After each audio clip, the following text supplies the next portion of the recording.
اعوذ باللہ من الشیطان الرجیم، بسم اللہ الرحمن الرحیم۔ یہ سورہ نساء کا آیت نمبر 101 ہے۔ اس پورے رکوع میں اللہ تعالیٰ نے شریعت کا کچھ قانون بتایا ہے اور عبادات یعنی عبادت کرنے کا کچھ طریقہ بتایا ہے، اور پھر اس کے بعد جو ہے اہل ایمان کی طرف سے خاص طور سے بیان ہے۔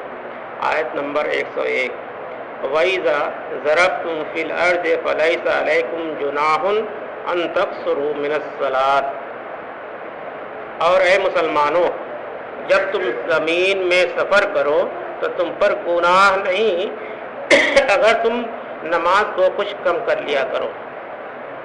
یعنی یہاں پہ جو ہے نماز جو قصر کرنے کا حکم جو ہے اللہ تعالیٰ نے قرآن میں بیان کیا ہے کہ جب آدمی سفر کی حالت میں ہوتا ہے تو جو 4 رکعت کی نماز ہوتی ہے وہ 2 رکعت پڑھ لیتا ہے۔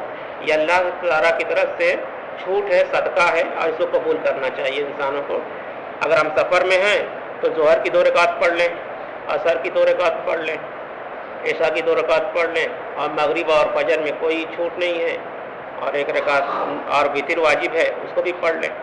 تو اللہ تعالیٰ نے کہا کہ اے مسلمانوں، جب تم زمین میں سفر کرو تو تم پر کوئی گناہ نہیں اگر تم نماز کو کچھ کم کر لیا کرو۔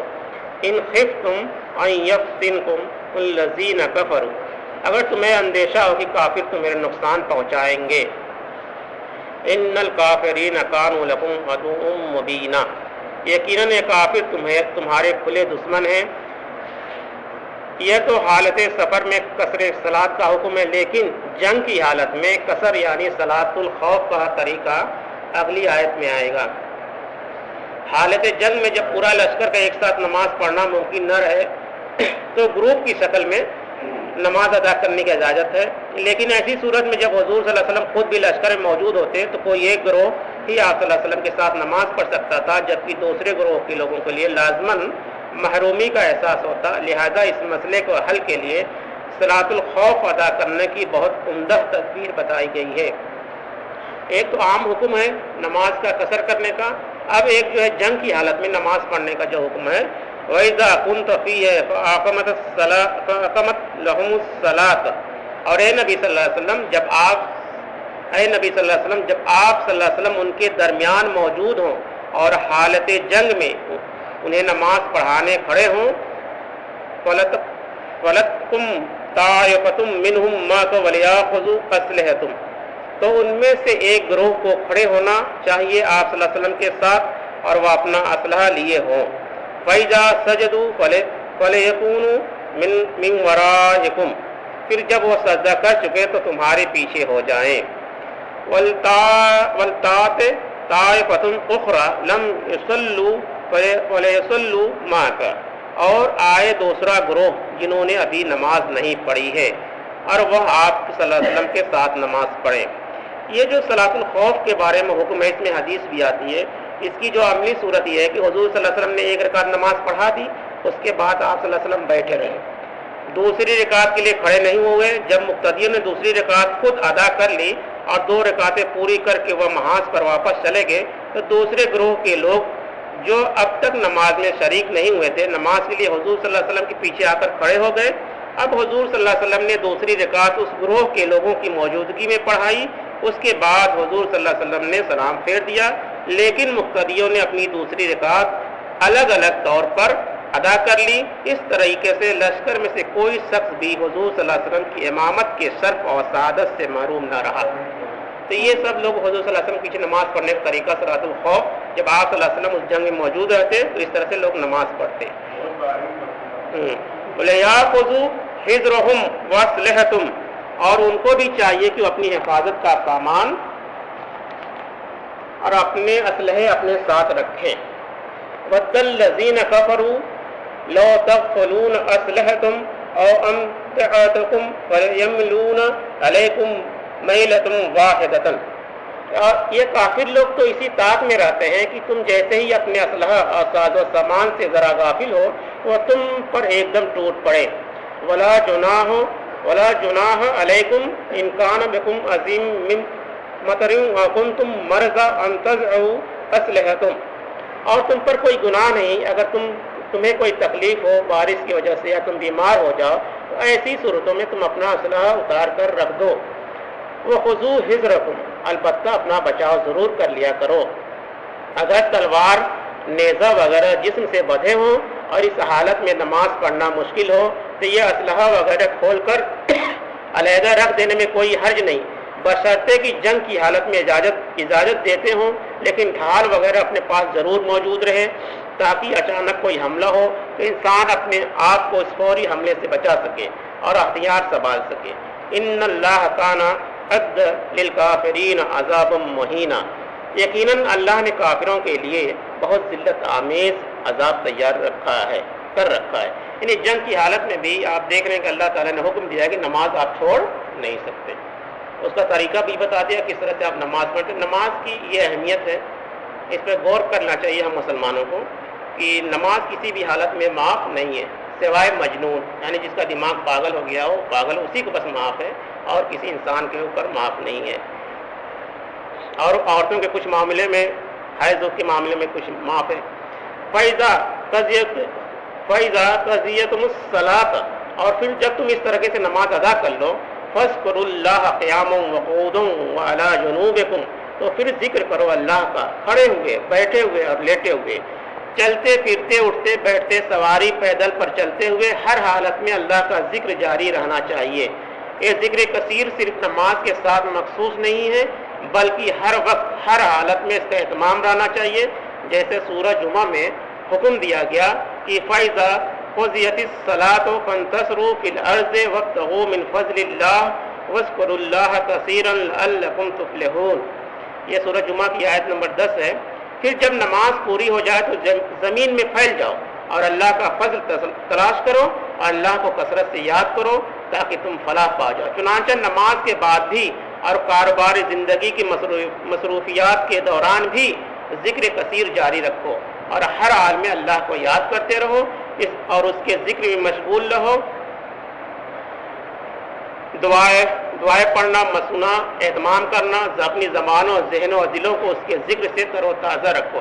یعنی ہر حال میں نماز پڑھنے کے بعد ہم کہیں بھی ہو، مارکیٹ میں ہو، ہاسپٹل میں ہو، کہیں پہ بھی ہو، دنیا کے کسی بھی مقام پہ ہو، اللہ کو ہمیشہ یاد رکھیں اور اپنی زبان اللہ کے یاد سے تازہ رکھیں، عمل سے بھی اور زبان سے بھی. فَإِذَا أَتْمَنْتُمْ فَأَقِيمُوا الصَّلَاةَ، اور پھر جب تم امن حاصل ہو جائے تو پھر نماز کو قائم کرو تمام آداب و شرائط کے ساتھ. یعنی نماز کی شکل صلاۃ الخوف صرف اضطراری حالت میں ہوگی، یعنی جنگ کی حالت میں. مگر جب خوف جاتا رہے اور حالت امن بحال ہو جائے تو نماز کو شریعت کا احکام اور آداب کے مطابق ادا کرنا ضروری ہے. اس کے بعد آپ جو نماز کا صحیح طریقہ، مطلب جو نماز پوری نماز جیسے پڑھی جاتی تھی اس طرح سے آپ پڑھیں.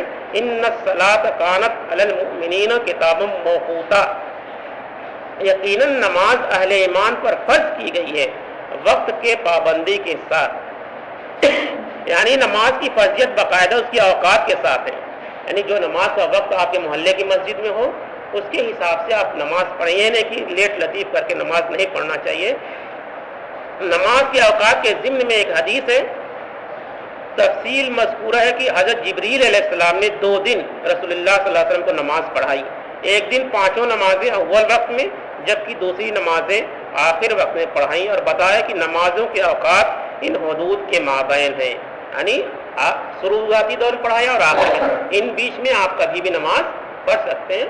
اور یاد رکھنا چاہیے کہ جب نماز کا وقت آپ کے محلے کی مسجد میں اذان ہو جائے تو وہی آپ کا اول وقت ہے. کہیں بھی جہاں بھی آپ رہتے ہیں اگر مسجد کی اذان کی آواز آ جائے، اذان کا مقصد ہی یہی ہے کہ اذان آئے آپ سب کام بات چھوڑ کے آپ مسجد میں داخل، وہی اول وقت آپ کا ہے.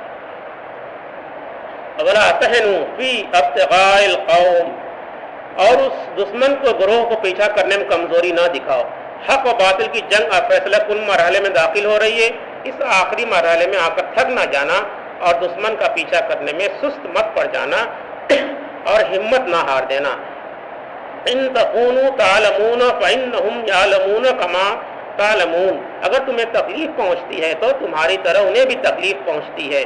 یہ بڑا پیارا انداز ہے کہ اس کشمکش میں اگر تم لوگ نقصان اٹھا رہے ہو تو کیا ہوا، تمہارے دشمن بھی تو ویسے ہی نقصان سے دوچار ہیں. انہیں بھی تکالیف پہنچ رہی ہیں، وہ بھی زخم پر زخم کھا رہے ہیں، ان لوگوں میں تو بھی مر رہے ہیں۔ وَتَرْجُونَ مِنَ اللَّهِ مَا لَا يَرْجُونَ، اور تم اللہ سے ایسی امیدیں رکھتے ہو جیسی امیدیں وہ نہیں رکھتے۔ یعنی مومن کیا امید رکھتا ہے اللہ سے؟ تمہیں تو جنت کی امید ہے، اللہ تعالیٰ سے مغفرت کی امید ہے، جبکہ انہیں ایسی کوئی امید نہیں۔ یعنی جو دشمن فوج ہے، جو کافر لوگ ہیں، ان کو تو ایسی کوئی نہیں، وہ تو دنیا ہی کے لیے لڑ رہے ہیں، مگر جو مومن ہیں اللہ تعالیٰ کہتا ہے تم کو تو جنت کی امید ہے، اللہ سے مغفرت کی امید ہے، لہذا اس اعتبار سے تمہیں ان سے کہیں بڑھ کر پرجوش ہو جانا چاہیے۔ سورہ آل عمران کی آخری آیت میں اہل ایمان کو مخاطب کر کے فرمایا گیا، یا ایھا الذین آمنوا اصبروا وصابروا ورابطوا، اے ایمان والو صبر سے کام لو اور صبر میں اپنے دشمنوں سے بڑھ جاؤ اور مربوط رہو۔ تو آپ لوگوں کو تو صبر و استقامت میں سے بہت آگے ہونا چاہیے، کہ تمہارا سہارا تو اللہ ہے۔ وَاصْبِرُوا مَا صَبْرُكُمْ إِلَّا بِاللَّهِ، یہ سورہ نحل کی آیت 127 ہے۔ آپ صبر کیجئے اور آپ کا صبر تو بس اللہ ہی کی توفیق سے ہے۔ تمہارے دشمنوں کے تو من گڑھت قسم کے خدا ہیں، ان کے دیوتاؤں اور دیویوں کے خود ان کے دلوں میں کوئی حقیقت قدر و قیمت نہیں ہے، پھر بھی وہ اپنے باطل معبودوں کے لیے اپنی جان جوخم میں ڈال کر رہے ہیں۔ تو اے مسلمانوں، تمہیں تو ان سے کئی گنا زیادہ قربانیوں کے لیے ہر وقت تیار رہنا چاہیے۔ یعنی اب مسلمانوں کو اللہ تعالیٰ حضور صلی اللہ علیہ وسلم کے ذریعے حوصلہ دے رہا ہے کہ تم جو ہے جنت کے لیے لڑ رہے ہو، تم اللہ کی مغفرت کے لیے لڑ رہے ہو اور تم حق کے لیے لڑ رہے ہو، تو تم کو تو اور جوش کے ساتھ لڑنا چاہیے۔ وہ تو دنیا کی زندگی کے لیے لڑ رہے، ان کا کوئی حقیقت سے کوئی رشتہ نہیں ہے۔ وَقَانَ اللَّهَ عَلِيمًا حَكِيمًا، اور یقیناً اللہ حلیم بھی ہے اور حکیم بھی ہے۔ یہ پوری جنگ کی حالت جو بیان تھا یہ پورا مکمل ہو گیا۔ تو لاسٹ میں اللہ تعالیٰ کیا کریں؟ وَقَانَ اللَّهَ عَلِيمًا حَكِيمًا، اور یقیناً اللہ علیم بھی ہے اور حکیم بھی ہے۔ تو یہ آیت بہت ہے، اس میں نماز پہ خاص طور سے ذکر کیا گیا ہے۔ تو جب جنگ کی حالت میں اس طرح سے نماز کا حکم ہے تو عام حالت میں کیا ہے آپ اندازہ لگا لیجئے۔ اور صبر اور جوش کے ساتھ مسلمانوں کو زندہ رہنا چاہیے اس زمین پر، کیونکہ وہ اللہ کے لیے اللہ کی امید رکھیں اور صبر کریں۔ اور یہ بھی نہیں کہ صبر کسی بیٹھ کے کریں، اپنا کام کرتے رہیں، اللہ کا جو حکم ہے اپنے اوپر نافذ کریں اور لوگوں کو بتائیں کہ شریعت کا احکام ہے، اس پہ ہم کو چلنا ہے اور لوگوں کو اس کی دعوت و تبلیغ کرنا ہے۔ اللہ تعالیٰ سے دعا ہے کہ ہم لوگ اس آیت پر عمل کرنے کی توفیق عطا فرمائے۔ آمین ثم آمین۔ سبحان اللہ بحمدہ، سبحانک اللہم وبحمدک، نشہد ان لا الہ الا اللہ ونستغفرک ونتوب الیک۔ سبحان ربک رب العزة عما یصفون وسلام علی المرسلین والحمد للہ رب العالمین۔